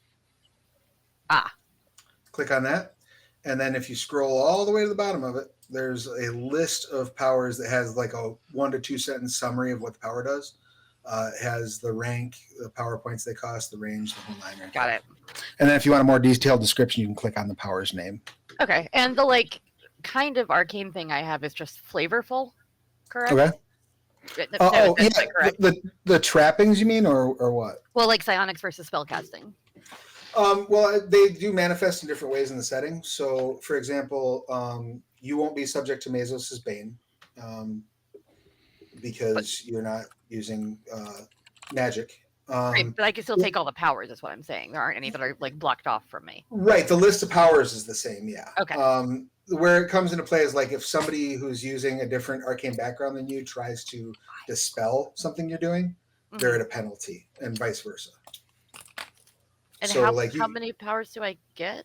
You start with 3 because you have the arcane background of Okay. psychic. And Travis, Yes. what kind of armor can I afford to live in? You get. So I get I half believe- off. Yeah, you get 50% on the cost of armor. So if you type in armor Yeah, it in the doesn't. chat It gives and you me. scroll down to where you have the medieval and ancient armor. Abilities, armor, medieval, ancient. Ah, medieval and ancient armor. All right. So, what can I? And afford? unless you have an edge that or a hindrance that affects it, you start with 500 gold. Ooh, I could get horse Question, barding. Travis. Yes, answer for you. So in the core Suede book, there is the Screamer hindrance, which is a favorite of mine. Basically, if you fail a fear check, you scream. However, in the horror Yes. companion, there's a major version where you just keep screaming until you successfully roll a smarts roll and you're distracted. Yeah, I'm fine with that if you want to take You're fine with that? Yeah. Okay. Sweet. it. Yeah, it's funny if you go all Dean Winchester with the cat. Yeah, exactly. Yeah, so basically, anytime I fail a fear check, I scream at the top of my lungs, and as a major hindrance, I continue to scream and I'm distracted until I make a smarts roll as a limited free action. Allies who can hear within a large blast template centered on the screamer are also distracted until the screaming ends. Please don't do that. Just hope I don't fail a fear roll. Everything will be God. fine. Oh God. Listen, I have a decent spirit, but low smarts, so... Lovely. Perfect. Can we take, like, is there a, once again, with like the armor thing, can anybody take armor, or do you need a skill to take armor? No, yeah, there's no skills. Anybody can wear armor. You just have to meet the minimum strength requirement. If you don't, it doesn't work as well for you. And do you get... I just want like light armor. So the plus, like say I'm looking at like a corselet for torso under plate mail. That's a +4. Yes. But if I take van braces, is that then +8? Because it's another +4? No, not at all. So Because you'll know they'll have a place on them. So generally speaking, you are assumed to be hit in the middle mass. all right. That said, if somebody decides they're going to target your arm, it's your Van Brince's armor that applies, not your Okay. torso. Yeah. So your general armor rating, you'll calculate off your torso. Okay. So it did say that I have to have my entire body covered. So Yes. Well, you have to have pieces of armor on everything, on the majority of your body. So you could go torso, arms, helmet. You could go, basically there's one part of the body. I can, with 500 gold or whatever, I can afford plate on everything, and then I'll have nothing left. You could do that if you wanted to. Yeah. Hey, it's a short run. Let's do it. Let's be impoverished. My only suggestion is you might want a weapon. But other than that. Touche. Okay. What's their monies? 500 gold is what you start with. I will wear... Can I upgrade my armor? Or am I stuck with it forever? No, you can upgrade your armor. You can always get new armor. You just need to spend an hour transferring your soul into the new armor. Yeah, it's just like when I get a new jacket. That's fair. Exactly. This book is confusing me because the top thing in every category is for horses. Yeah. And I'm like, ooh, play barding. Oh, damn it, I'm not a horse. Although... You could have been a centaur. I could have been a centaur. Wilbur. You Could have been a hollow centaur. I'm really sad that nobody decided to be a cleric type or a priest type or a doctor type and a centaur, so that of course you could be the centaur for disease control. My paladin, my Curse of Strahd game that I play on Sundays, has Fine Steed, and because he can heal, he's a celestial horse. We call him Dr. Horse MD. Nice. That's good. I'm proud of that. Like, that is top notch. He like had a name at one point that I made up for the character. We haven't called him that in months. He's been Dr. Horse MD this whole time. So just to touch base, Stuart, are you done with hindrances, edges, and skills in the whole nine? Just doing my edges at the moment, because I have some hindrance points to spend. But No yeah. worries. Kal, where are you at on it? Besides being muted. Attributes are 2. Yes. I'm done. Sweet. What'd you end up landing on for hindrances? Other than the cautious and overconfident from the culture background, I took Code of Honor. Sweet. Seemed at the Minotaur vibe I was going for. So those are the hindrances, and the Mountaineer edges gave me Free Runner and Arcane Background, gifted. Right. And that's your confusion So- power, and that's what gives you the labyrinth, basically. That's right, yeah. And I basically just put everything into strength and agility. Okay. And I took some, so there's fighting, athletics are high. And then I took like some survival and some intimidation. Sweet. Natasha, you still working on yours? Yeah, I'm trying to add some edges here. Anything in particular you got in mind?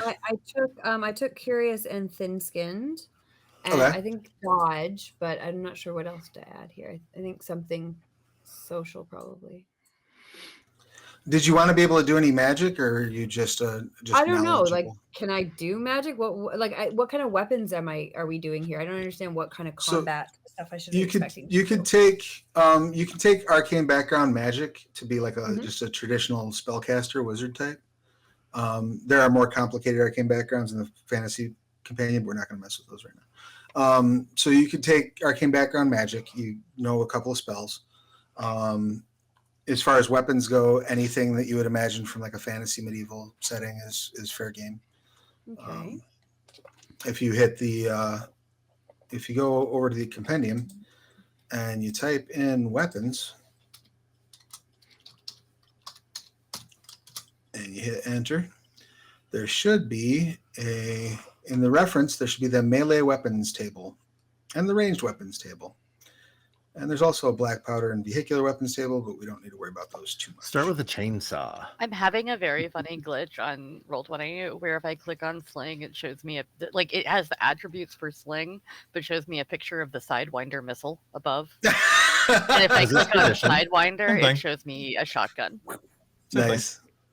And then it's showing you the thing that's above it, maybe, like in the list? Yeah, but it's just for those entries. I don't know. Like, I don't know if it's a glitch in like the upload or if it's a glitch on my end. But it's very funny that I click on sling as like a simple weapon because my character is very weak.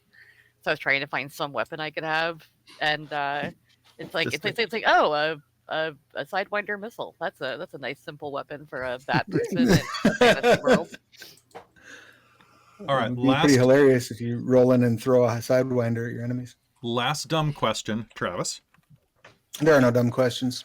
Okay, so here's the deal. If I went and I spent some hindrance points to raise my agility, does that mean that any skills that I previously had bought up above that dice type get cashed back? So they do. Absolutely. Sorry, I muted and was pouring Yeah, myself like a if drink. it cost you raised your agility to 10, Yeah, and you had fighting 10, yeah. it would have cost you 2 to move that from 8 to 10 because it's higher than your agility. I assume it would have cost you 1 because Then it cashes character back. creation Okay. is 1. Right. That's how I did it. So I was that would be- hoping that yeah. was the case. Yeah. After this, no, but at Well, character creation, yes. All right. It adjusts. I Damn decided straight. that my character flies around and throws nets at people Nice. because it seems useful. I It is heard useful, throws right? meds at people, and I was like, oh, that's really nice. Nets. Grab some Prozac. No, Tylenol. Why isn't that showing me? All right, I have done it. I have built a character who is very bad at a lot of things. Let's go. Awesome. Oh, my character's also Uh, terrible at a lot of things. It's great. What did you wind up landing on for your hindrances and edges? So I've got, including my freebies, I've got loyal, vengeful, mean, stubborn, quirk, can't swim, and big mouth. Nice. So that is what a were your edges? soldier and first strike, Nice. which basically is the attack of opportunity edge. And we can only It's get even 4 better than points. that because if somebody steps up to you, you get to attack them before they attack you. That's right. Basically, The max number of extra points we can get from hindrances is 4. it's 4. Yeah. Yeah. I get 3 of them I'm just just gonna for take one. being a soldier, though. I noticed Yeah. that when I was looking through the things, and you like, don't get points for them, but at least it rounds out your Right. character. The reason that you don't get points from the hindrances from your cultural package is because those are paying for the bonuses that you're getting from cultural. Yeah. And then Natasha, did you settle on wanting to be a spellcaster? Yeah. So how do I get spells? So once you've chosen your arcane background, of magic. Yeah. I believe that comes with 3 spells and 10 power points. Is that correct? How do I find that out? Did you type that in and drag it over to Edges? I did, but it didn't. So it didn't show up? It did, but I don't think it gave me that much information. It's just like one paragraph of info. Okay. So if you have arcane background, hold on, I've got a few things open here. Let's see. So if you have the arcane background magic, your spellcasting ability is spellcasting. So you start with a D4 in spellcasting, Okay. and that connects to smarts. And then you get 10 power points, and you start with 3 powers. So if you type powers into the compendium, and then you scroll down and open chapter 5 powers, and then you scroll all the way to the bottom of that, you will see a picture. But if you scroll right above that, you'll see a summary of all the powers. You can pick 3 novice level powers. Yeah. I would recommend healing as one of them. That'd be nice. Okay.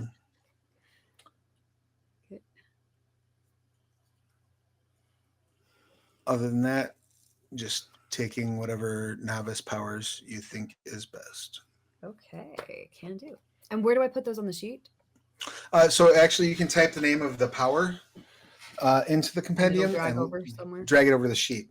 And I was telling Dixie this. I'm going to tell you this too. Remember how I explained how to do the weapon where you make the adjustments to it? When you get to the powers, you can actually you drag the power onto the sheet. It'll have the same layout as a weapon. You want to go down to the button behavior and change it to generally speaking, you'll want to change it to skill only. And then your trait, you'll change it to whatever your casting trait is. So in your case, spell casting, in Dixie's case, psionics.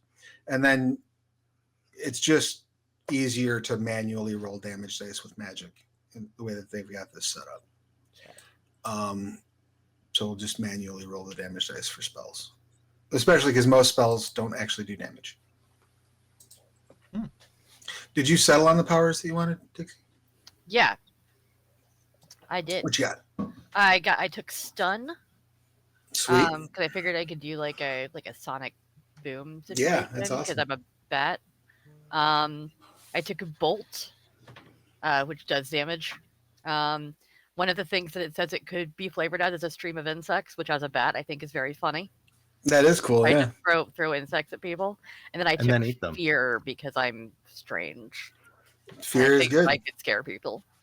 So yeah, those all made sense for my character, I think. And then I took a bunch of just light armor because that's really all I can wear because I have a D4 strength. Okay.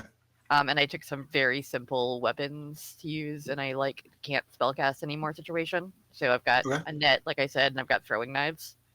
Sweet. And then I took a very tiny little shield, mostly just because the illustration on the character I was doing has a little shield. So Nice. she has a little buckler shield. That's cool. I like it. Yeah. Awesome. Have you settled on a name? Currently her name is Tamerlane because I named most of my D&D characters and stuff after Poe characters because I have a problem. That's fair. It might change, but I like Tamerlane. It's a fun name. It's not one of the cultural names in the thing, but that's fun. I found some of those difficult to say. That's fair. I didn't really want to be Gurgis. Totally understandable. I don't hate Unar though. That's kind of a cool name. It sounds kind of like sonar. A little bit. Unar. Anything? And how much gold do you have left? Quite a lot because nothing I took cost very much. Okay, because the other thing that you might want to look at is, let's see. If you go to the, if you type in gear and you go to the common gear table, there's a couple things on there you might want to get. Obviously, ignoring anything that would not be in a fantasy realm. Oh yeah, I've already added a blanket and a backpack. Right on. Cool. All the little basic things that you might want. Why is a blanket so much money? A a blanket's I don't know why is a backpack seen the 50 prices of gold? I have duvets? no idea. Fair. Yeah, no, I didn't take any lighting type stuff because I figured my character doesn't really see very well. Right. Yeah. You don't. Well, and you've got the echolocation. So. Yeah, exactly. So yeah, it's yeah. Nope, I think I've got it all worked out, and I'm still gonna have some money. I'll do the actual hard calculations after this. I've been just kind of eyeballing it, That's fair. but I'm still gonna have a fair amount of gold, so I can figure out if I want to do something neat for. I mean, for a one shot, so I might as well just spend all of it on something. Right. For sure. Are there magical items you could have of any kind? Nothing that you can like buy out the gate. Okay. If you wanna buy healing potions, I'll let you have them for 75 gold. Okay, cool. I'm a nice guy. But other than that, not really anything. You would be able to. I will say you can also all buy antitoxins for 10 gold per dose, and those would include not only any poisonous plants you might run across, but also like poisons from like being stung or bitten or anti-venom, basically. Yeah. So those are something that the whatever shop you had shopped at, if you're going into Ashrak, they'd be like, you want to take some of this with you. I will buy a healing potion. Having a few of those wouldn't be bad either. And then Dixie, and also Natasha, if you'll note above your powers on your sheet, it says powers, and then there's that little wrench and hammer there.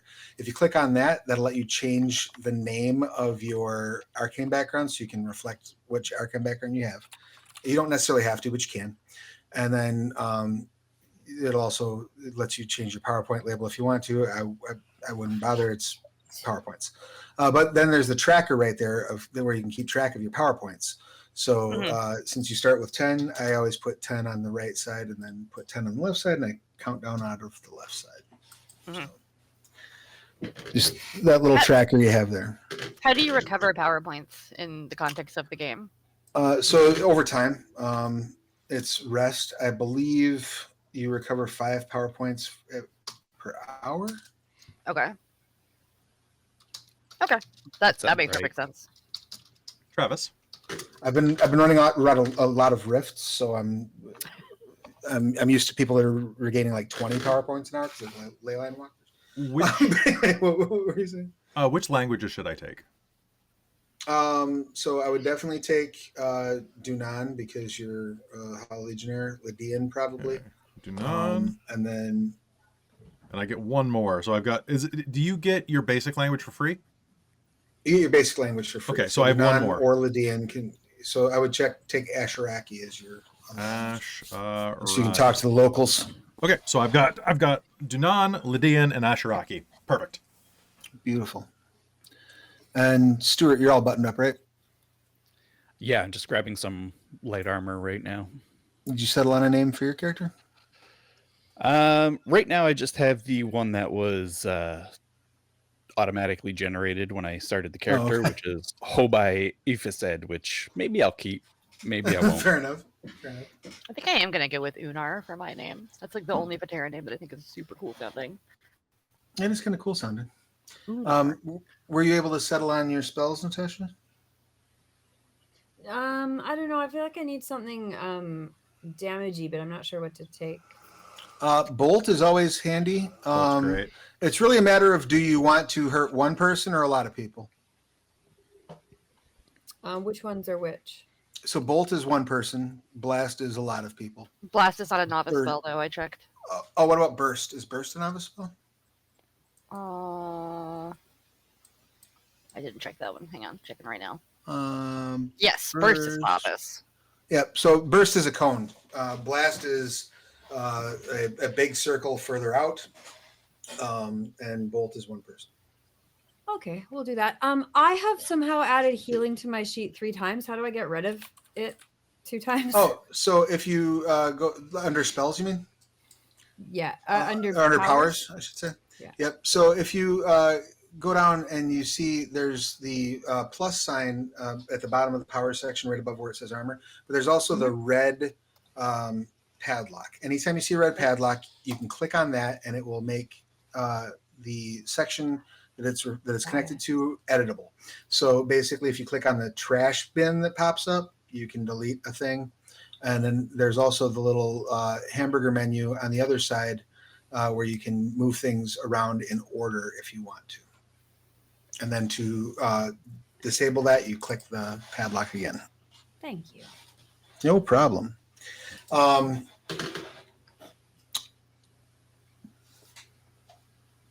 And I'm assuming, Dixie, you've got your gear. Stuart, you've got your gear. Mhm. Kelly, you've got your gear. Cal, are you done with gear, or are you still working on gear a little bit? I've been How do doing I it. choose gear? I'm out of money, and I got my Okay. gear. Gear, you have 500 gold to start with, and then you can just select it out of the, if you type, there's weapons, armor, and gear. The other thing to remember with your spell casting, Natasha, you will be subject to Mazos' Bane. Okay, what does that mean?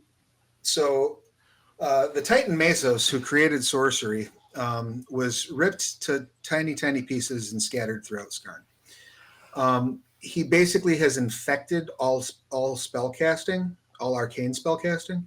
So you get to choose whether it's light, electricity, or heat. But when you cast a spell, it generates a burst of that around you. Normally, it is a little distracting. It fucks up if you're trying to hide, obviously, and it's mildly annoying. However, if you have a critical failure on your spell casting, you accidentally channel so much energy that it takes you and everybody around you in a small blast template, and you all suffer fatigue because it's such a burst of light or a burst of heat or a burst I'm glad I get to hang out in the sky. Can I mark that down somewhere?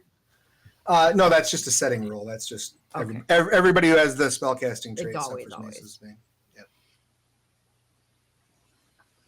So, right, so then and all how you do have left I- is go ahead. Sorry, I can just buy a weapon here. Yes. So the three things that you want to look for is your weapons, armor, and gear. Anything that makes sense for a fantasy setting is fine. You have 500 gold to spend. And like I said, you can also, aside from what's listed there, you can get a healing potion for 75 gold. You can buy as many of them as you want. And you can get antitoxins for 10 gold. Also buy as many as you want. So I think that pretty well covers us all up for the session 0. Our characters are created. Oh, there's one Yes. small thing. Just more one more thing. thing. Yeah. Just One one more more thing. thing. Just Columboing up in here. Good job. That happens Just during one our more meetings thing. at Onyx Path all the time. It's usually Often. Eddie. Usually Eddie has one more thing he has to talk about. Oh, where did it go? In the, where are you, Highland? Highland Minotaur. Mhm. I accidentally hit the scroll wheel. Highland. There we go. Just don't hit the scroll wheel. It says curse you. It's on free. You know how you can like lock it in and it like clicks and then like there's like a free scroll. Accidentally. Oops. It says because of size, I increase.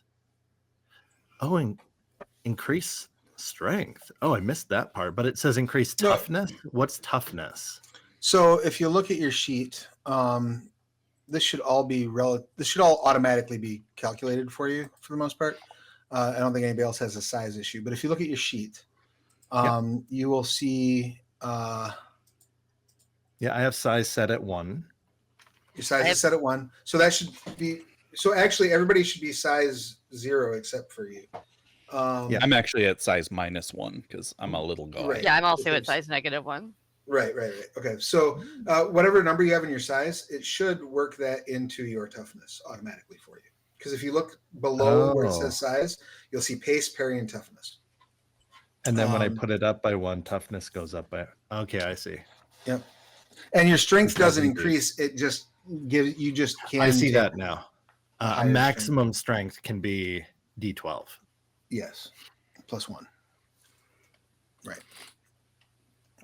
The other thing that you'll want to note, since you're all there, is right above toughness, you'll see a little circle that has a sword and a shield on it. Those are your bennies. You all start with 3 bennies, unless you have something like lucky that gives you 4 bennies. Me. I'm lucky. Nice. And those bennies are important to keep in mind. You can spend them to re-roll a failed roll as long as it wasn't a critical failure. You can spend them to automatically unshake your character. When you take damage, you can spend a benny to do a soak roll. Those are the big expenditures. There's sometimes like an ability will require a benny expenditure. I took lucky for a really specific reason, and that's because bats are a symbol of luck in Chinese culture. That's fair. Oh, I didn't know that. Yeah, I'm Uh, just doing Today everything I based learned. on my bat knowledge. I'm like, she doesn't see very well. She probably can't swim. She's lucky. She's a billionaire. Other It would be things, crazy if they could swim. other things New that you fear can unlocked. swimming bats, yeah.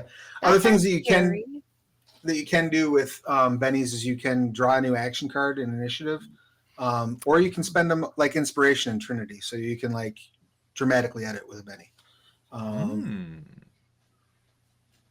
So Callie Yeah, just looked it up, I and often bats use can, it. Oh, bats sorry. can Go ahead. absolutely swim. I just want to let Sweet. Cal know Look that at bats can swim. It's important. That is I really need- important. I'll look that knowledge. up after because You I would bet think it's that they would coolest be thing. able to swim with the wings, right? You feel like that would Yeah. help displace water. Oh, They look like really cute giant. when they swim. Oh, I bet it does. Bats are like, there's only 2 types of bat: It's cute a ones little and cat. horrible nightmare creatures that are still kind of cute. None of them are horrible nightmare I- creatures. They're all amazing. Every the horrible nightmare creatures I think are cute because people think that they're ugly. all bats. But are I cute. like the ones with like 7 nostril phalanges, and You like the pug And- bats. I like the pug bats. If anybody who's watching this or is in this group has not ever looked up a hunter and a white bat, please do that because Alright. they're the cutest things ever. They're like little cotton balls with like bright A yellow what? ears. A Hun- Honduran white bat. my I'm Is there any going. particular armor or anything I should be Their taking? nose looks like a flower. no, it's up to you. Whatever you want to wear. The biggest thing that you need to be concerned about is your minimum strength. So, what's your strength score? Okay.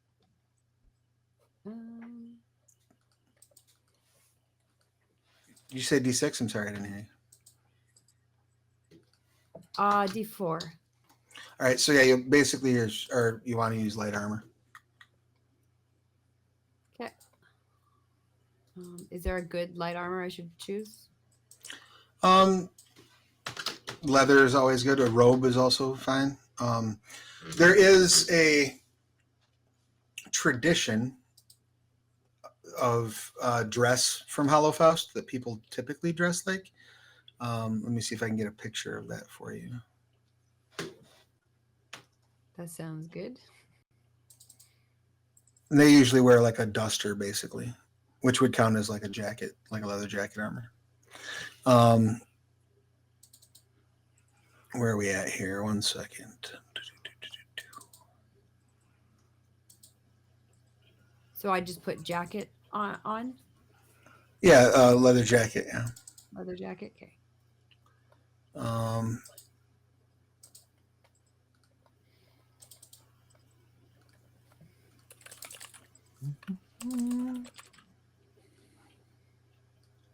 There's a bat that looks like a moose called a hammerhead bat. There's a bat for every occasion. That's pretty awesome. I don't know if they're even actually bats, but I really, really like flying foxes. Those have got to be bats, right? I don't know. I was muted. They are absolutely bats. Thank you. Okay. They are discovering new species of bat all the time. Like they discovered one like last week. Sorry, I'm on the Bat Conservation Fund mailing Aw. list, and like this is actually a thing I got for sponsoring a bat. This is a Mexican Aw. long-nosed bat, and Name one other flying mammal. Humans. it's Shit. true. We use planes. They're cheating. They're cheating. You didn't say we couldn't cheat. I mean, that's fair.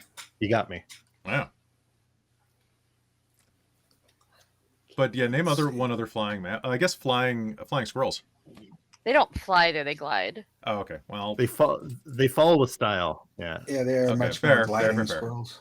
Yeah, them and like sugar gliders and stuff, or you know. Okay, I have some pictures of me with a sugar glider. They're obsessed with purses, by the way. Not mine, but my partner had like a purse, and it just kept trying to like climb inside of it. It was pretty cute. Mm-hmm. Okay, so if I've got a spear, a medic kit, and some robes, do I need anything else? You probably want to buy some antitoxins, some healing potions, though. I mean, should I just spend the rest of my money on those? You could, yeah. A backpack probably wouldn't hurt. That's what my robe pockets are for. I mean, that's fair. I'm throwing a picture in the Discord of the person in the horse on top of the horse to your left in that picture I threw in the Discord is a Halofaustian. So they wear like this wide brimmed black hat and black trench coats, generally speaking. Excellent. And have a black cat. Some of them do, yeah. That's a familiar. Halofaustian. So yeah, I guess then we've got our characters created. So we will be returning to the channel, if I'm not mistaken, in 2 weeks' time. Is that correct? We're back in 2 weeks because I'm unavailable next Thursday, and you might be dropping a Kickstarter.